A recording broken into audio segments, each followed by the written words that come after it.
Okay, so building off of that, one of the things that I reflected on and thought might be a good creative idea in expressing myself was when I came across Jerry's video about the Ukraine and Russia and propaganda and that sort of thing, and like in between the narratives. And I know why I like that video, and I understand why I think it would be a useful video to other people. So when I went to share it with other people, the first thing that happened is that I immediately am like confused, not confused, but just like aware of how people, I guess, how I assume people are going to interpret it, which is that this is a highly charged issue that the world is collectively looking at and focusing on, and everybody's focusing on it in a very specific way. And then when you hear another individual or organization or focal point of attention talking about it in a certain perspective, well, I think the way that people filter information is that they're always filtering it into a narrow scope to understand something, because that's how they resonate with understanding reality. So, for example, Jerry's video on its own is Jerry's video, and people will be coming to understand his video based on their interpretation of Jerry. But now when I share Jerry's video, I'm going to be filtered into the more narrow stream of consciousness in how people are filtering reality so they can focus their attention on reality to know reality. So that, I think, is what I recognized in that moment when I wanted to share that video, not because I believe in the content of what Jerry's saying, but I believe in Jerry.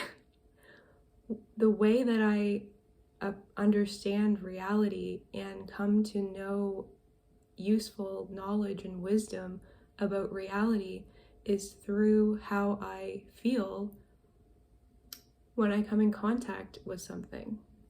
So that sounds strange, I guess, but we're all doing it because I know and understand the way that value functions, the function of value, and how a function is developed, and the quality of the function and how we determine the value of something is different for everybody because everybody has different experiences. So your lived experience and the cause and effect of your life is determining that quality of your decision making.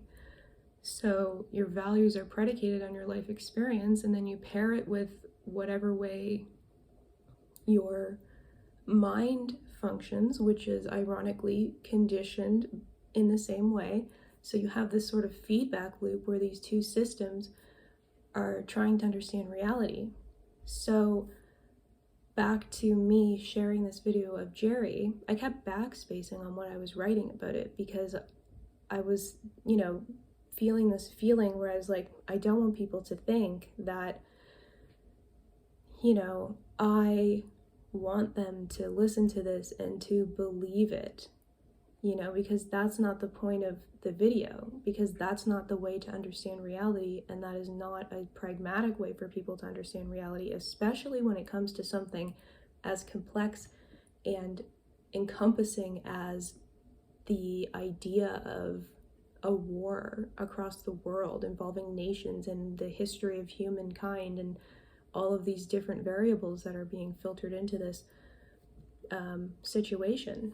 So when I share the video, what I'm sharing it for, what I realized, and the reason that I like it is because of the vibe of how Jerry is presenting the information. That's why I'm sharing it. And that's usually why I'm sharing something, is because of the quality which I value in the way information is presented to people, because it's open-ended. So when Jerry is presenting this video, I like him. I trust my body and my physical existence and its wisdom to be able to inform me and my values about the way that I'm going to understand somebody. And the way that I understand Jerry is that he means well, and it's like, okay, well, it's not about me sharing that and saying Jerry means well because I say Jerry means well. No, Jerry means well because I can pull all of the instances out of his presentation where he's welcoming people to be an individual coming in contact with his work. So there'll be moments where he says, this might not be pleasant to watch. You might not like this. I suggest, always inform yourself and I'm just presenting this to you. And to me, that's self-awareness. It's remembering that part of truth and part of the relationship that we're having to an accurate understanding of reality is the participation of multiple individual perspectives coming together to focus collectively on something. So if you're trying to understand something and you get there a certain way, that's just one part of your capacity to understand reality. But what we have to also understand is that to make your understanding of reality useful, if you're planning to be able to converse about it and communicate it and relate to other people and be able to integrate a more well-rounded understanding of something, because everybody just by default knows something you don't know. They're living a different cause and effect life. So whether that is something useful to you or even useful to them, it doesn't change the fact that everybody understands something you don't understand or you don't know yet. So that's what I like about Jerry. What I like about that video is the presentation of the information where he's bringing together in between information. So he's analyzing what the general conversation is, and then he's also addressing all of these sort of pieces that don't really homogenize into the group narrative of something. So it's like, okay, well, what about this? What about this? There's all this stuff happening that's suggesting that the narrative that we're collectively discussing and trying to pull from and find a useful, way of understanding something isn't sufficient because it's ignoring critical elements of a narrative. And it's like, that is what I'm looking for in people. That is what I'm looking for in the world. And that's the standard I hold myself to, is the impersonal nature that is critical in relating information. And when I say impersonal, I mean that there's an awareness and a participation and a rhythm in the way that we reflect throughout the presentation of information. So we are reminding people who are focusing and narrowing their understanding of what you're presenting that we're aware that you're there, and we're aware that you're trying to focus in on a way of understanding something.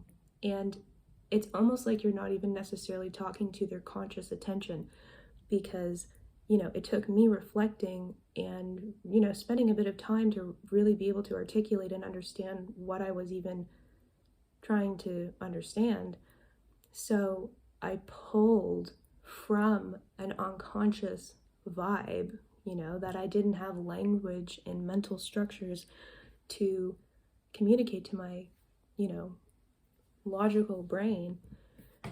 And through that translation, now I understand something.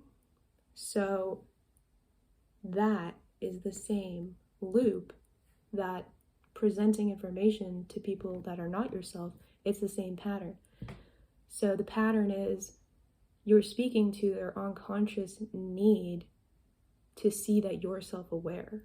Because when you present information and you're self-aware about it, that's how we know that we can actually resonate with it, because we're self-aware. When we're watching Jerry,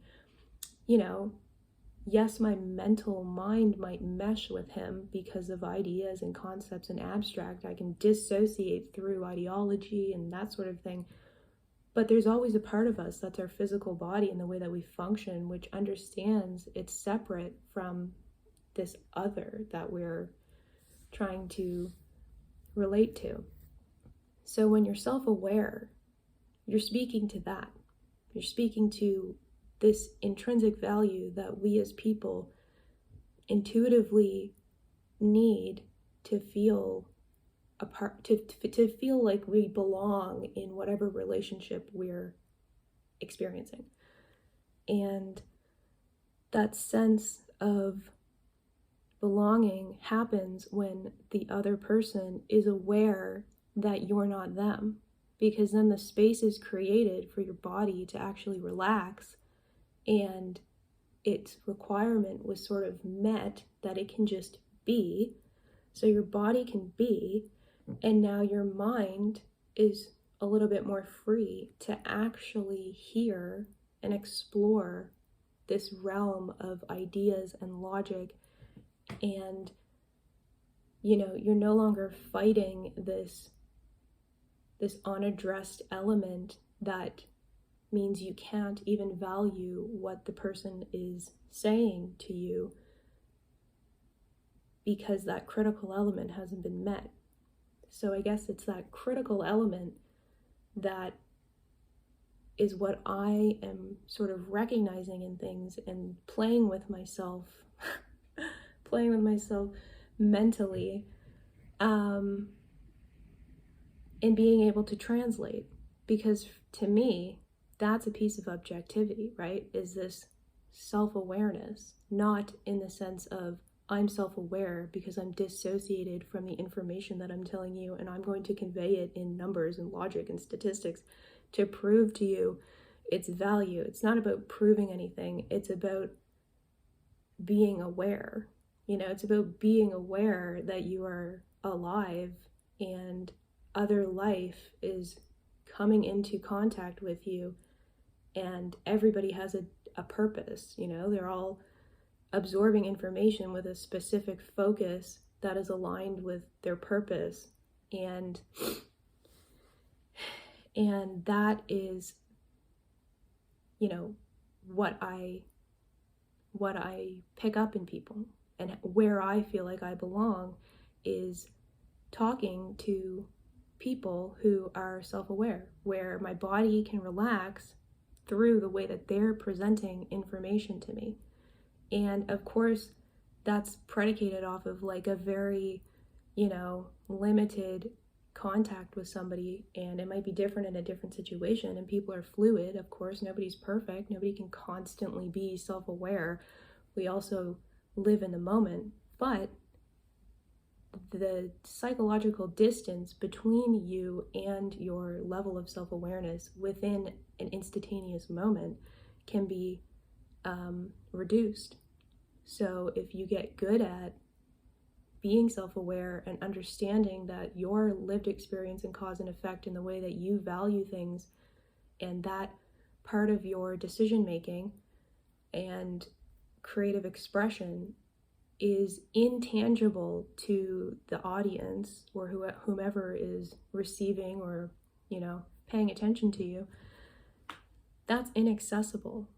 And what frustrates people is when either A, it's demanded that people accept what is inaccessible to them and validate it for you, or that they invalidate what they have no right to invalidate.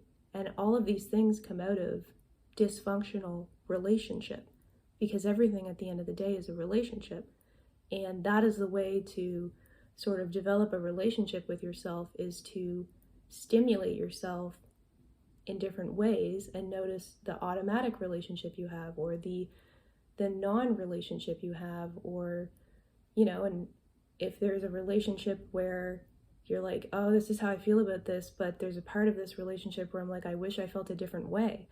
All of those are different types of relationships, and all of those have the capacity to change.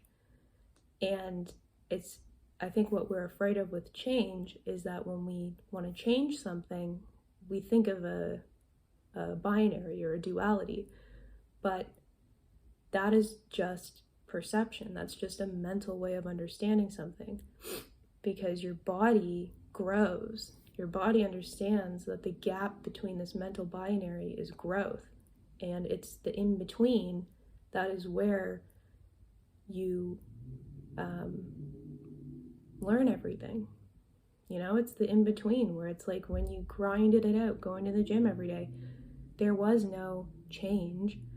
There was just this area of experience of cause and effect that your body used. Your body is the one that uses this experience, and the beauty of it is that your body will have moments and knowledge will begin to form because your values change.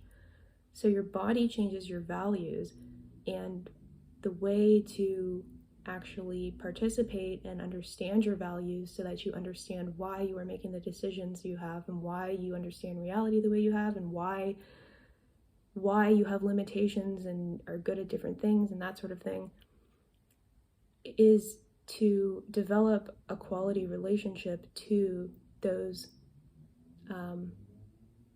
subtle shifts and changes in your values. So it's like if you don't want to be around a person anymore and you used to want to be around them, and even the way I said that, it's like a questioning, inquisitive, like, like there's a change there, there's a difference. Your body lived the difference. Your body grew and is filling in the binary of your mind finally being able to recognize that there is a difference, because your mind requires evidence and your body gathers the evidence. So it's like your body has gathered all of this evidence and is making a case for your mind, and now if your mind is a terrible judge because it's utilizing all of these theoretical frameworks and structures that are just abstract knowledge that other people have told you will work, well, then the relationship that you're going to have to your own values is going to be quite difficult, because you don't know the language, right? And the language is self-awareness. The language is that your body can just be, and you validate its experience, and it's no longer about this binary of right and wrong. It's beyond morality, right? It just is. And then if your mind is capable of doing that, and it's not your mind, right? Your mind is everything you've ever judged about the world, or people have judged you, and it's been brought into you, and then your body has to be like, fine, it's logical, and make it into values predicated on external things. Anyway, so it's self-awareness. That's the vibe, is when your mind is truly self-aware of its own reasoning, which is that it lives in a body that is the empirical, biological, scientific proof of values contained within your unique individual experience, because that's, part of life is that there's a quality of an individual point of focused attention. And when we understand that, and we take that same relationship that we're developing with ourself and we apply it to other people, well, it becomes easier to be present in the moment and actually hear what's being said. And yeah, so then that was all of what came from me recognizing that I didn't really know how I wanted to share this video of Jerry, because I felt that people were going to focus in on the content and miss what I actually found valuable about it. And what I find valuable about it is something that I'm quite certain other people actually find valuable too, simply because I have to trust that the human experience, there is this objective, collective experience happening because of the way that we express ourselves in art and all of these different creative modes of expression. It's like, I'll feel, the truth. And I've lived the experiences that people are articulating. So that's where that sort of value-based knowledge comes from. And then the second responsibility is applying your mind and deconditioning your mind so that you're coming from your subjective values and you're understanding that self-awareness and objectivity is predicated, the quality of your self-awareness and objectivity is going to be predicated on your capacity to integrate, value, and accept your subjective experience and lived experience. And it's not about contrasting and comparing that to other people's lived experience, because that's impossible. That's irrational. It's foolish, because that is not the way that we come to know reality. How we come to know reality is when we can resonate and our body can recognize the connection, or itself, the body without your mind type vibe, in another person. And it's like, that's it. That's the whole vibe, and it's like, it doesn't matter what a person is necessarily saying, because there are plenty of people where I think they're way off the mark in the way that they're understanding reality, but I value them because, they're just having a relationship to themselves that's a little bit disconnected. Because when their mental conceptualizations and expression happen, it is not at all what their physical body and the rest of themselves agrees with, because it wouldn't make any sense. Because that logic of your body is as simple as, what is good for me, good for thee. And that is out of our conscious awareness. And it's very, it's like a simple thing. But the second you hear me say that, we begin applying mental theoretical frameworks and ideologies to further extrapolate, okay, well, good for the body, like we have all of these like assumptions and ways of understanding what I just said, but that's already something else, right? We're now applying knowledge. It's not coming out of something. It's just coming into, I guess, if that makes sense. Whereas the body is generating and the mind applies or projects. But yeah,